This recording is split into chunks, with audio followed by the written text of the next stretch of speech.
नमस्ते दोस्तों, मैं विजय ठक्कर और आप सबका स्वागत करता हूं हमारे एक नए वीडियो में। एंड आज के वीडियो में हम राजू जी के साथ हैं। तो राजू जी, हमने बहुत सारी चीज़ों पे डिस्कस किया है, स्विंग ट्रेडिंग पे किया है, रैंकों पे डिस्कस किया है, स्टॉक सिलेक्शन पे डिस्कस किया है और पॉइंट एंड फिगर में भी हमने बहुत सारी चीज़ें बताई है। बट एक चीज़ जो है वो मुझे ऐसा लगता है कि अगर हम इसको अच्छी तरीके से कर सकते हैं तो वो बहुत ज़्यादा अच्छा हो सकता है और सबको देखने में भी वो मज़ा आएगा। और ज़्यादातर लोग वो चीज़ के लिए मतलब ज़्यादा आप बोल सकते हो कि लोगों का फेवरेट है वो, जैसे हो गया ऑप्शंस के लिए। करेक्ट। तो आप मुझे कोई ऐसी मेथड या स्ट्रैटेजी बताइए जो रूल बेस्ड हो, ऑब्जेक्टिव हो, बट हो ऑप्शन बाइंग के लिए। ओके, ठीक है। सो एक चीज़ जो है ना, ये ऑप्शन बाइंग का अगर हम देखें तो जनरली सबसे पहले क्या होता है कि डर लगता है लोगों को। देखो आज और तो ऐसा है कि ऑप्शन बाइंग में पैसा डूबता ही है। करेक्ट। और जितने भी अच्छे ऑप्शन सेलर से आप मिलोगे तो वो बोलेंगे कि ऑप्शन सेलिंग एक राइट वे होता है परफेक्ट काम करने का। ऑप्शन बाइंग से पैसा बनता नहीं है। करेक्ट है। और ये मैं नहीं बोल रहा, ये डेटा बोल रहा है सेबी का। अच्छा, उसका रीजन क्या होता है मालूम है? जब भी अगर बाई करते हैं ना, दो चीज जो है ना बाइंग में या कोई भी ट्रेडिंग का अगर देखें तो रिस्क जो है ना, अगर कोई नहीं देखता है, जैसे रिस्क मेरा क्या है, 25,000 हम लिए हैं और पोजीशन पूरे 25,000 का ले लिए।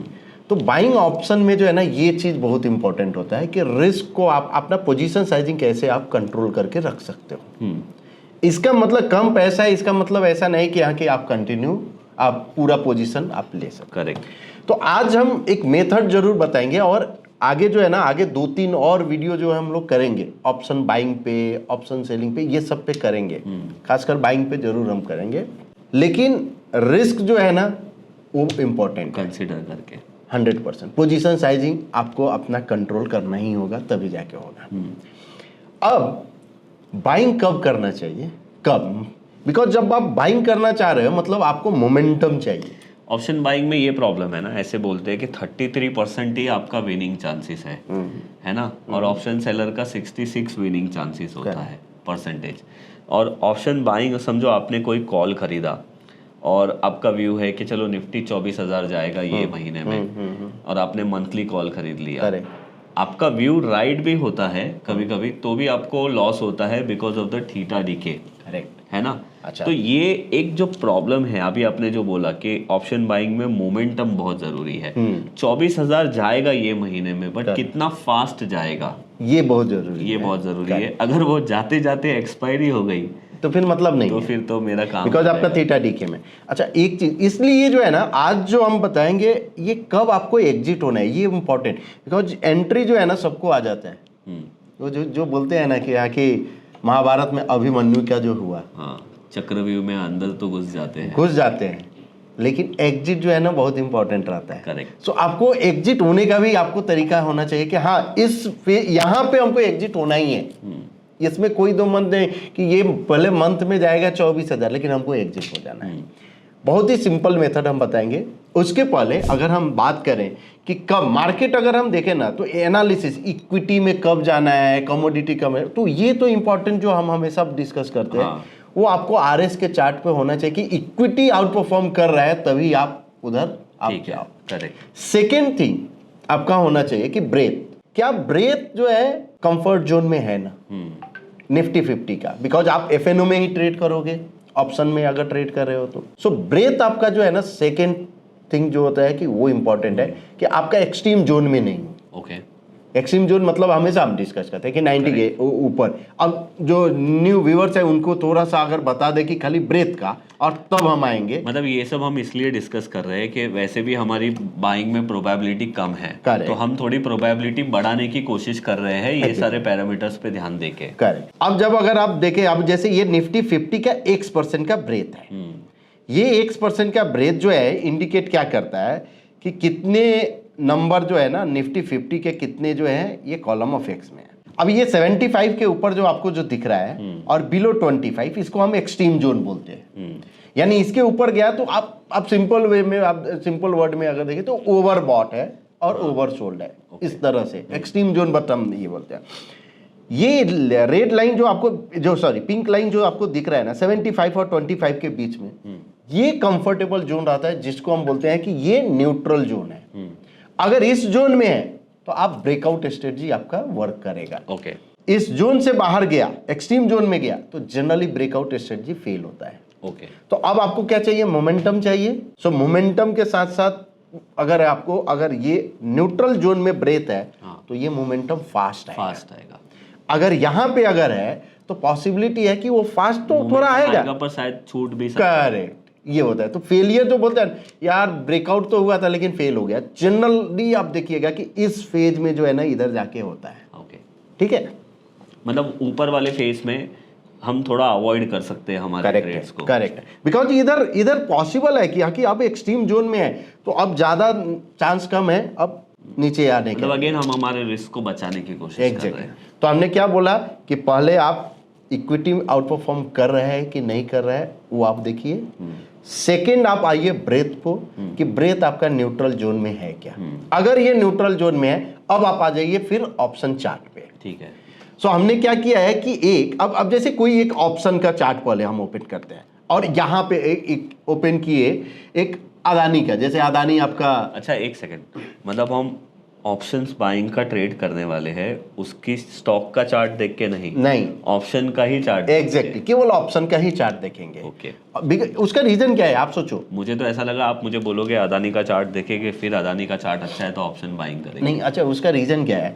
अदानी में बहुत ज्यादा, जैसे आपका ब्रेकआउट हुआ अदानी में, ठीक है, और हो सकता है कि बहुत ज्यादा कुछ मूवमेंट नहीं हुआ, एक दिन 2 दिन 4 दिन ऐसे ही रहा। ठीक है, आप ऑप्शन ले लीजिए, वो क्या हो जाएगा थीटा डी के होते जाएगा उसमें, और उसके बाद वो चलेगा। तो आप जिस इंस्ट्रूमेंट में बाई करते हो उसी का चार्ट देखो, सिंपल लॉजिक है। ओके, तो अब ये अदानी एंटरप्राइजेज का जो है 2500 का कॉल, बिकॉज कल जो है जब वीडियो हम लोग शूट कर रहे हैं तो एटीएम जो है 2500 का, मतलब एक दिन पहले का क्लोजिंग का 2500 था। तो अब ये चार्ट आपको दिख रहा है कि अगर थोड़ा और बड़ा अगर हम कर दें इस तरह कॉल का, तो ये 1% बॉक्स साइज हमने लिया है। 1% बॉक्स, ये इंपॉर्टेंट है। ठीक है, अगर आप एग्रेसिव ट्रेडर हो तो 1% या 2 या 3% थोड़ा कंजर्वेटिव में आप जा सकते हो। ठीक है, अब इस चार्ट को अगर हम देखें तो कहां पे बाई करेंगे, कब एग्जिट करेंगे, वो हम आपको बताते हैं। क्योंकि चार्ट तो दिख रहा है कि यहाँ से 50 रुपए के आसपास से ये एक अप ट्रेंड में शुरू हो गया था कॉल का चार्ट। हाँ, और अभी 150 क्या 200 रुपए चल रहा है, 200 रुपए बराबर। तो अब एक जो है ना पैटर्न है टर्टल ब्रेकआउट, हमने बहुत बार डिस्कस किया। मेरा तो फेवरेट पैटर्न है वो टर्टल ब्रेकआउट। सो टर्टल ब्रेकआउट क्या होता है कि एक कंसोलिडेशन होता है। अब मान लीजिए कि यहाँ की कहीं पे अगर कुछ भी ऑप्शन में ही कंसोलिडेशन हो रहा है। ओह, अब मेरे को समझ में आ रहा है। मतलब ये 5 कॉलम का जो अपना टर्टल ब्रेकआउट का मेथड है, 5x कॉलम का रीसेंट हाई, तो आप बोल रहे हो कि हम वही मेथड को हम ऑप्शंस के चार्ट में फॉलो कर रहे हैं। करेक्ट। और 1% बॉक्स साइज, 3% रिवर्सल, और इसका जो आपने टाइम रखा है क्लोजिंग का वो रखा है 1 मिनट का बराबर। तो हम क्या करते हैं कि यहाँ की टर्टल पैटर्न में जाके और turtle bullish breakout bullish, because हम लोग बायर हैं, ठीक है, अभी सेलिंग के लिए नहीं देख रहे हैं, ठीक है। तो हम लगा दिए ये अब 5 कॉलम का। सो ये कंसोलिडेशन के बाद जो भी ब्रेकआउट होगा वो हम ये अब इस फेज में देखिए, यहां से यहां फॉल हुआ, क्या टर्टल ब्रेकआउट बुलिश का हुआ था? नहीं हुआ था। ये एक टर्टल ब्रेकआउट हुआ, फेल हुआ, ठीक है। अब वो भी हम देखेंगे कि क्या ये बाई करते या नहीं करते, वो हम फिल्टर करते हैं। सबसे पहले आपको समझ में आ गया कि जब भी अगर बुलिश टर्टल अगर ब्रेकआउट हुआ तो मेरा एक एंट्री हुआ, तो कंडीशन एंट्री का कंडीशन का 1 हो गया। अच्छा, और कोई कंडीशन? एक और कंडीशन। अब इसको थोड़ा, ये पैटर्न हो गया, इसको थोड़ा ट्रेंड के साथ फिल्टर करेंगे कि क्या ट्रेंड बुलिश है। ओके, मतलब मैंने ये सुना है प्रशांत जी के इससे एक वीडियो में कि पैटर्न बुलिश है तो ट्रेंड बुलिश होगा तो सेटअप बुलिश होगा। करेक्ट है। अगर पैटर्न बुलिश है और ट्रेंड बेरिश है तो सेटअप न्यूट्रल हो गया। करेक्ट है ना? करेक्ट। तो मतलब ये ट्रेंड और पैटर्न का दोनों का बुलिश होना ज्यादा जरूरी है। एग्जैक्टली, बिकॉज हम बायर्स है ना, और ये और किसी भी टाइप के ट्रेडिंग का, तो उसके लिए हम क्या यूज करेंगे? DA smart. ये तो अपना सबसे एक ऑलराउंडर इंडिकेटर। हाँ, एग्जैक्टली। सो डीए स्मार्ट सॉरी पैटर्न पे हमने टिक कर दिया था। ओके, डी स्मार्ट के बारे में अगर आपको पता नहीं है और आप ये वीडियो पहली बार देख रहे हो बाय एनी चांस, तो मैं डिस्क्रिप्शन में उसकी वीडियो लिंक डाल दूंगा। हमने डी स्मार्ट इंडिकेटर को प्रॉपर एक्सप्लेन किया है। ये प्रोप्राइटरी बेस्ड इंडिकेटर है डिफाइन एज का। ये आपको कोई भी दूसरे प्लेटफॉर्म में देखने नहीं मिलेगा। अब विजय भाई आप ये देखिए, ये जो रेड जो आपको क्लाउड जो दिख रहा है ये बेयरिश है। करेक्ट, ये बेयरिश है। मतलब ये अगर क्लाउड रेड है और प्राइस उसके नीचे है तो बेरिश माना जाता है, और क्लाउड अगर बुलिश है, हाँ, मतलब यानी ब्लू है, ब्लू है कभी और उसके green ऊपर होगा, प्राइस है तो आपने ब्लू रखा है, जनरली ग्रीन होता है। एग्जैक्टली। अब यहाँ पे टर्टल आया था तो हम ये नहीं लेंगे बिकॉज पैटर्न बुलिश और ट्रेंड बेयरिश। अच्छा, तो मतलब मैं ऐसी कंडीशन लगा सकता हूँ कि turtle breakout above D smart, perfect, तो ही मेरा वो सेटअप सही है। एग्जैक्टली। अब आप देखिए ये इस दिन आया, ये कौन सा दिन था, 9:30 में आया, 47 का 13 तारीख को आया। ये आया ऑलमोस्ट 4750 के करीब में आया।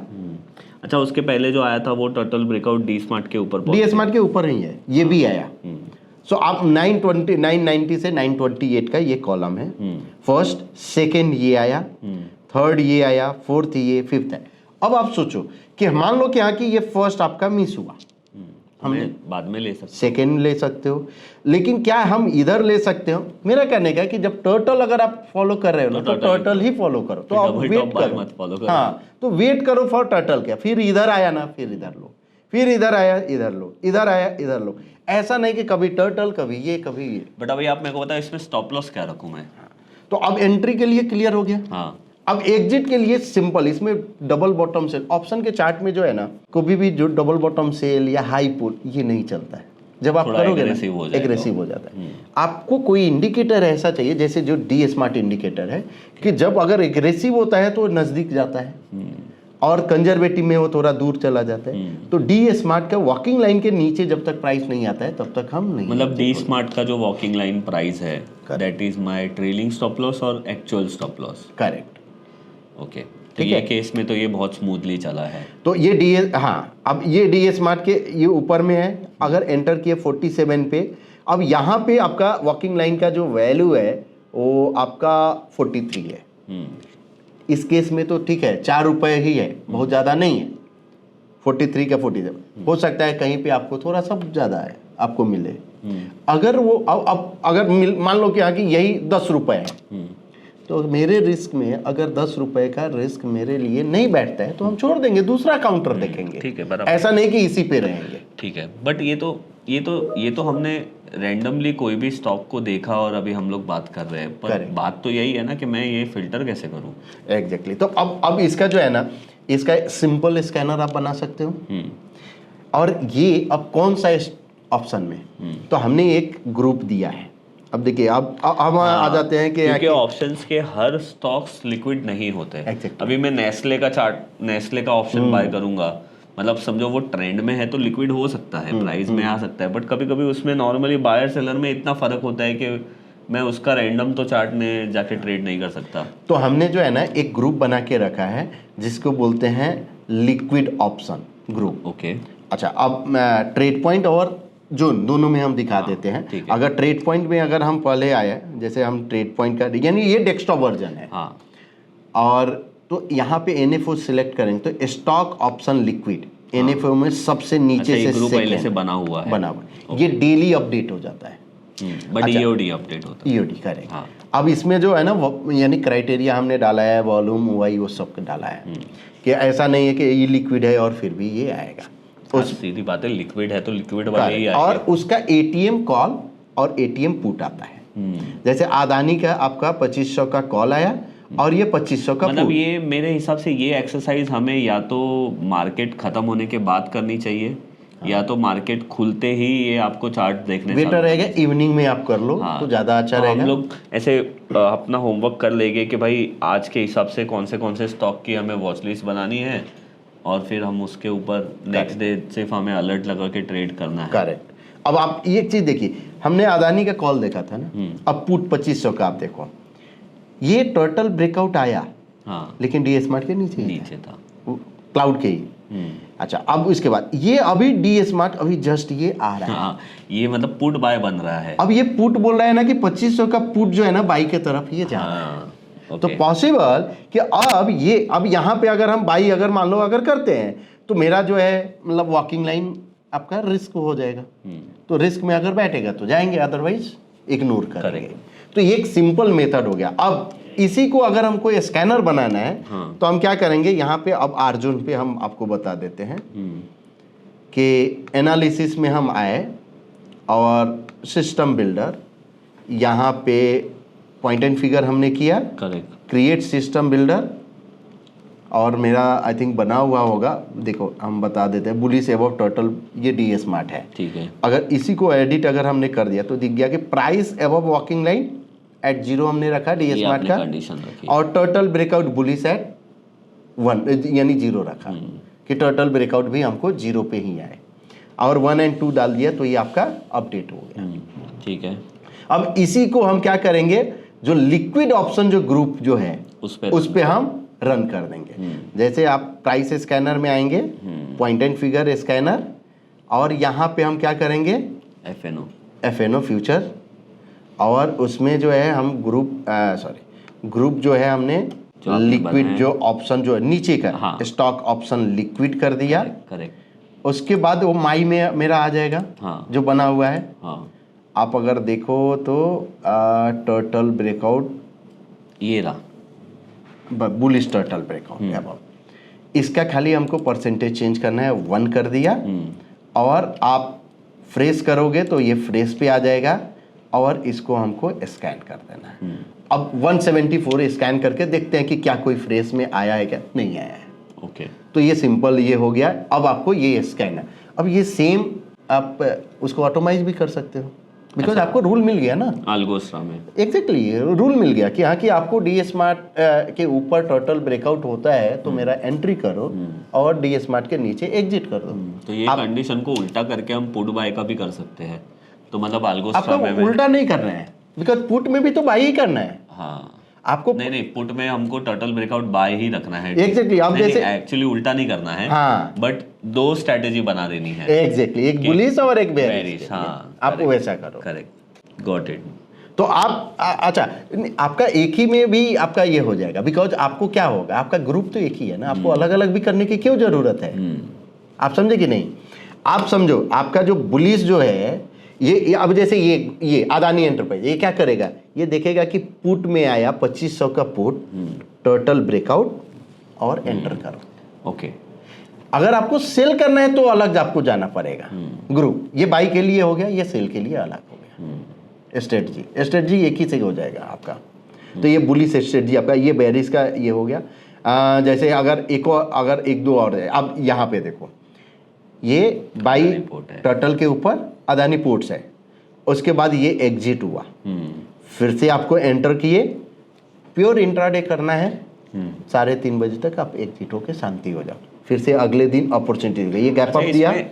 ये स्ट्रैटेजी इंट्राडे भी फॉलो कर सकते हैं, या फिर थोड़ा स्विंग के लिए 3-4 दिन के लिए भी कर सकते हैं। बट इसमें प्रॉब्लम तब आएगी जब एक्सपायरी के नज़दीक है। हाँ, तब हम क्या करना चाहिए। तो एक्सपायरी के 1 वीक यानी जो एक्सपायरी है ना, उसके प्रीवियस वीक में ही आप अगले मंथ में आप शिफ्ट हो जाओ। ओके, सिंपल है, नहीं अदरवाइज क्या हो जाएगा, आपका मार्जिन जो है ना, पर वो अगले मंथ के जो प्रीमियम है वो भी फिर थोड़े ज़्यादा रहते हैं। पर अगेन मैं फिर ये रूल फॉलो करूंगा तो वैसा ही होना। करेक्ट है, बिकॉज अगर उसमें जो है ना थोड़ा सा जो है ना वो नहीं मिलेगा उतना मोमेंटम, बट करना तो पड़ेगा। दूसरा ऑप्शन है 1 वीक शांत रहो, हाँ मत करो, वो भी कर सकते हैं, अवॉइड कर सकते हैं, अवॉइड कर सकते हो कि हाँ कि ठीक है, फिर अगले वीक में हम स्टार्ट करेंगे। मतलब एक्सपायरी के लास्ट वीक में ये स्ट्रैटेजी को मैं रन ही ना करूँ। एग्जैक्टली, और फिर वापस से नई एक्सपायरी के पहले दिन से या दूसरे दिन से स्टार्ट कर सकते हो।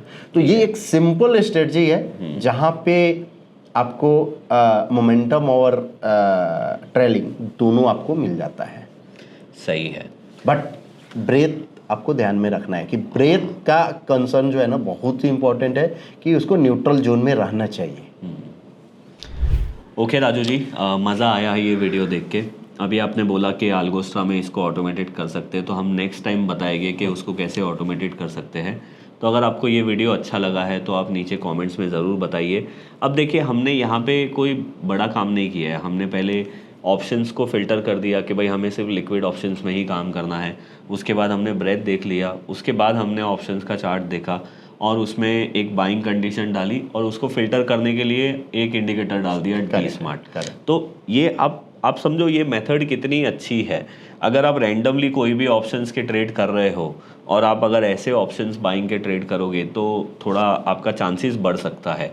वैसे 100% एक्यूरेसी किसी भी स्ट्रैटेजी में नहीं होता है, बट हमारा कोशिश यही है कि हम ज़्यादा से ज़्यादा चांसेस हमारे फेवर में टर्न कर सके। तो वो हमारा कॉन्सेप्ट था और हमने वो आइडिया आपके साथ शेयर किया। तो अगर आपको अच्छा लगा है तो अगेन आई विल रिक्वेस्ट कि लाइक ज़रूर करना। एंड अगर आपको ऐसा लगता है कि ये वीडियो में कुछ भी अच्छा हमने आपके साथ शेयर किया है तो अपने फ्रेंड्स के साथ शेयर ज़रूर करिए। और आपके जो भी क्वेश्चन हैं आप कमेंट्स में बताइए, राजू जी और मैं उसको पढ़ेंगे और नेक्स्ट वीडियो में उसको कवर करने की कोशिश करेंगे। Thank you Raju ji. Thank you. Thank you.